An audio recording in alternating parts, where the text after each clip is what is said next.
Hi, my name's Phil. I like to come out politics. So it's been a while, but we've got the first serious issue of an MP being accused of selling their parliamentary authority for cash since Labour came to power. Tory MP, George Freeman, of course it's Tory MP, has been accused of using his position to write questions to ministers for money. He's referred himself to the Commission for Standards, saying he's done nothing wrong. But what makes this story extra interesting for me is this is the very same MP who has been a little bit cocky last year when Labour were tightening the rules on paid advisory work.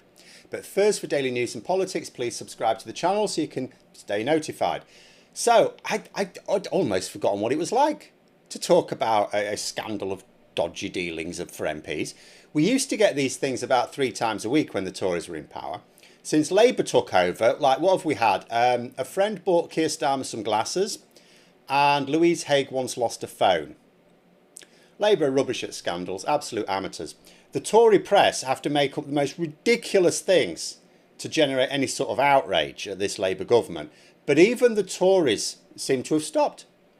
Maybe all the dodgy characters lost their seats in the election, and the only MPs that were left were the ones who decided they were going to take things a bit seriously. And of course, being in opposition means MPs have less scope for dodgy practices. They can contact ministers, but those ministers are in a different party, so they're not necessarily as open to speaking to them. But there are still things you can do.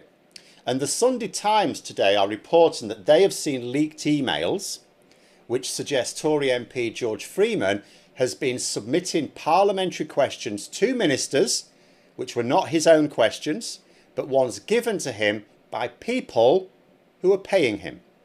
Now, Freeman says he's done nothing wrong. He's voluntarily referred himself to the Standards Commissioner for investigation. But before I get on to exactly what the Sunday Times are accusing him of, let's step back to last year, because as soon as I saw this story, I thought, I recognise that guy.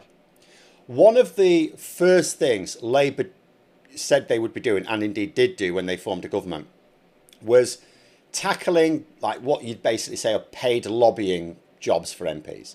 The whole issue of second jobs for MPs needs seriously clamping down on. There are some jobs which are acceptable, which makes it difficult just to get rid of all of them. MPs who are also doctors or lawyers, for example, have to do some work to maintain the registrations. An MP can lose their job at the very next election, or sooner if they're in the habit of looking up tractor porn. So it's not fair to close themselves off from the career that they spent years training for, just for spending potentially only a few years as an MP. So, you know, there are some little jobs from time to time which are acceptable. Media work is more of a grey area, but most second jobs really should be banned.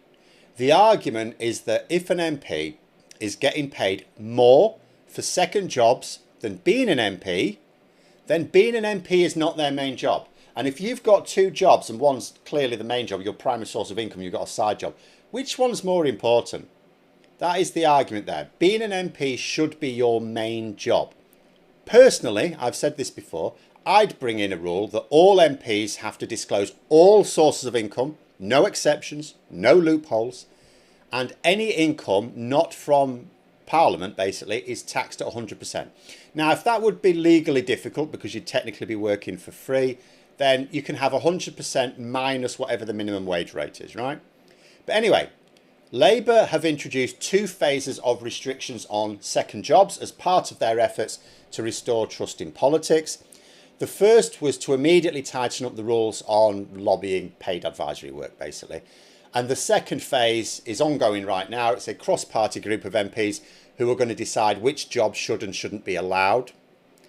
But one rule that, as I say, they brought in immediately last summer was that MPs are not allowed to be paid to advise on public policy or indeed anything to do with parliamentary procedures.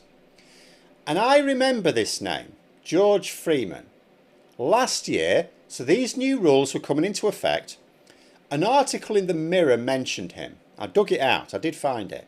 And this is because Freeman was known to have quite a few advisory jobs on the side. He used to be a junior minister in Rishi Sunak's government, but he complained bitterly that he couldn't make ends meet on £118,000 a year. This is well over 3 times the median average income at the time. Since just being an ordinary MP, he has taken up a load of jobs that he couldn't have as a minister, and he's now getting paid, I believe, 3 times as much for his side jobs as he is for being an MP. Nearly 3 times as much. I'm going to look at that and say, if there's only maybe about 30% of your income coming from being an MP, I don't think being an MP is your main job. There was a suggestion that because of these new rules, some Tory MPs not fancying giving up the lucrative work would just quit Parliament, leaving Kemi Badenoch with some tricky by-elections this year.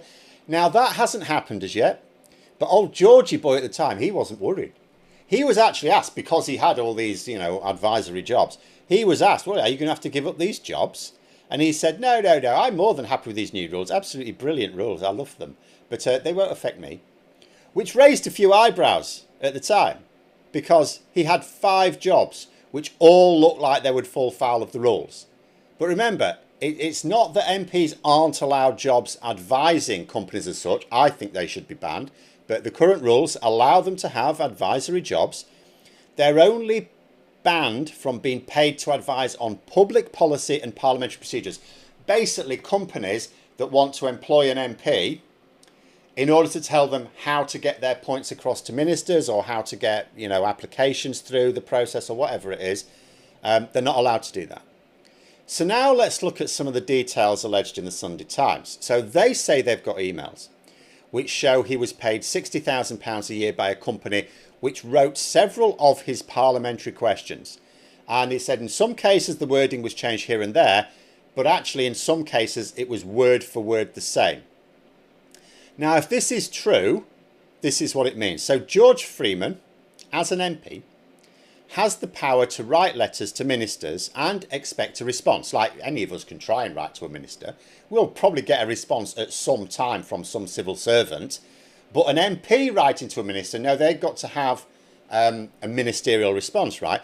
Also, they can ask questions in debates. So when ministers are presenting a debate, that's their opportunity to stand up and ask a question. And it is right that MP asks questions. It's not wrong for an MP to ask a question on behalf of a company, because they're supposed to ask questions on behalf of constituents, and some of their constituents will be business owners. So this is all fine, above board, but you're doing it as part of your role as an MP. You're not doing it for money. They don't have to pay you anything for doing that. We, the public, pay MPs to do that, right? You're not supposed to do it in return for extra money. Because if you're doing it for money, the implication is, let's say you've got 2 different business owners in your constituency. One of them is paying you as an advisor, and the other one's not paying you at all. And they both want you to raise an issue with ministers. Well, the implication here is you will raise the issue that the paying customer wants, the paying employer wants, and not the other, because otherwise why would the other one be paying you if you'll ask the questions for free, right? So what this article accuses him of is it's actually even said he's actually at times even asked his employers, what questions do you want me to ask? So it's not even always the case that they have gone to him, George, mate, we want you to ask this question. Sometimes he's gone to them as like, what do you want me to ask? Tell me what you want me to ask and I'll do it. And then he said he will, convert it into parliamentary language. Now, being clear, that would be against the rules. I see no way that that's not against the rules. Back in the 1990s, during the original days of Tory sleaze, some Tory MPs were accused of cash for questions, doing exactly the same thing, asking questions of ministers in Parliament in return for money. And it turned out actually that some of the claims were falsified by the media, but the issue was taken seriously and the rules are tighter now. So according to the Sunday Times, there's evidence that Freeman has used his parliamentary office to conduct business strategy meetings. So he's actually used publicly funded officers to carry out the activities of his second jobs in the House of Commons, in the parliamentary estate, as well as acting as effectively a paid lobbyist. Because if he's asking questions, that's lobbying, right? And if he's being paid for it, that's paid lobbying, which is against the rules. Labour closed the loop. There were some loopholes. It was always supposed to be not something you did. But there were, so Labour closed the loopholes last year. So it's hard to see how, if the evidence is clear, Freeman will not have broken the rules here. In fact, when the investigation concludes, it may well be that the government should review with an eye on whether more needs doing. Because I'm going to suggest that this sort of behaviour needs not just making against the rules, but actually stopping. And to stop it, you need to enforce the rules really quite robustly. So let's look at a couple of scenarios. So first, I mean, we'll assume the Sunday Times are not just making things up here. I don't think they would do that. They'd risk litigation. So let's say they've got evidence. They're accurately reporting the gist of the emails they have. Now, but let's say that the Standards Commission says, yeah, but actually this, just like George Freeman is claiming, this is within the rules. It's fine. The rules are then rubbish. You should not be using your position as an MP to do anything for other employers. I mean, I really don't think you should have other employers, except in a few niche situations anyway. And that is standard to any job. Like, imagine, so if you've got, I mean, some of you may have 2 jobs, but if you've got 2 jobs, right, you would not expect to be able to use the resources of one employer to benefit another. Like, if in one of your jobs you've got access to a photocopier, you wouldn't be allowed to do some photocopying for the other job, would you? You would get the sack for doing that. And I actually think, in the case of an MP, I mean, the way to sack an MP is basically they have to commit an offence that results in a recall petition, which allows their constituents to say, yeah, we want a by-election, please. And the best way to do that would be to make something like this, if he's guilty, a criminal offence as part of Section 10 of the Parliamentary Standards Act. Because that, if you commit an offence under that, that leads to a recall petition if an MP is found guilty. In fact, regardless of what happens to Freeman, I think the government should expand the range of offences in the Parliamentary Standards Act to include paid lobbying. Because at the moment it doesn't, right? It mostly tackles fiddling of expenses. But this is another form of corruption. But if Freeman is deemed to be within the rules, then the rules need tightening up, because this can't carry on. You know, this is exactly the sort of behaviour that Labour wanted to get rid of, which is why Freeman could... He raised eyebrows last year when he said, oh yeah, my jobs will be fine, don't you worry about that old China.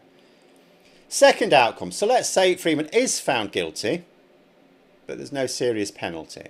So as I say, I think he should face a recall petition. He won't, under the current rules. That's not an option, by the way, because he won't. But I think that the penalties should be changed so that he could. But what I would do is, I think if he is found guilty, I still think the government should pay careful attention to what happens. Because coming from this point of view, what do we want to happen? It's not about punishing a man, right? It's about deterring MPs from doing the same thing. Like, if you imagine there are some other MPs at the moment who haven't been caught who are doing exactly the same thing, would what happens to Freeman make them give up those jobs? Because if it doesn't, then it's not doing its job still, even if he is found guilty. So let's look at some possible outcomes, right, if he is found guilty. First, he might be told he has to stop those activities but can still keep his jobs, his second jobs that is, at which point there's nothing to stop him carrying on and just being a bit more careful, maybe not conducting these things via email, you know, maybe like midnight meetings behind the bike sheds. That would be pathetic. Second, he might be told he has to give up those jobs, at which point he still hasn't faced a penalty. So you imagine this other MP doing the same, or another MP thinking about doing the same thing. They can think, well, if all you have to do is give up the job, if I accept the job, I'll just do the job until I'm caught, and then when I'm caught, I'll give it up, and it's no problem, right? If they can afford the hit to their reputation, it's not a problem. All that will do is encourage other MPs doing the same thing to be more cautious, a bit more careful, cover their tracks better, and if they're caught, well, if they've done it for a few years, they've made hundreds of thousands of pounds, right? Yeah, great. Third possibility would be, and I'm not convinced at all there's any provision for this, but what should really happen at the very least is a penalty which makes it not worth their while. So that would then deter MPs, because then it's a case of, if you get caught, not only will you have to give up the job, but you are actually going to face a penalty that makes it wasn't worth taking the job in the first place. That's what you need. I have zero faith that the Standards Commissioner even has the power to inflict such a penalty, right? So I'm going to pay careful attention to this investigation. When it concludes, which should be later this year, however it goes for Freeman, I would expect the government to look at the issue again. If he's found not to have broken rules, they need to tighten the rules up. If he's found to have broken the rules, but you look at whatever penalty is handed down to him, if you think to yourself, would this deter him or others from doing the same thing? If the answer is no, or probably not, they need to look at enforcement and policy, penalties as well. But let me know what you think in the comments below, and for more content you could subscribe to the channel or even join for behind the scenes updates and access to streams. Thanks for watching, and until next time, I'll see you later.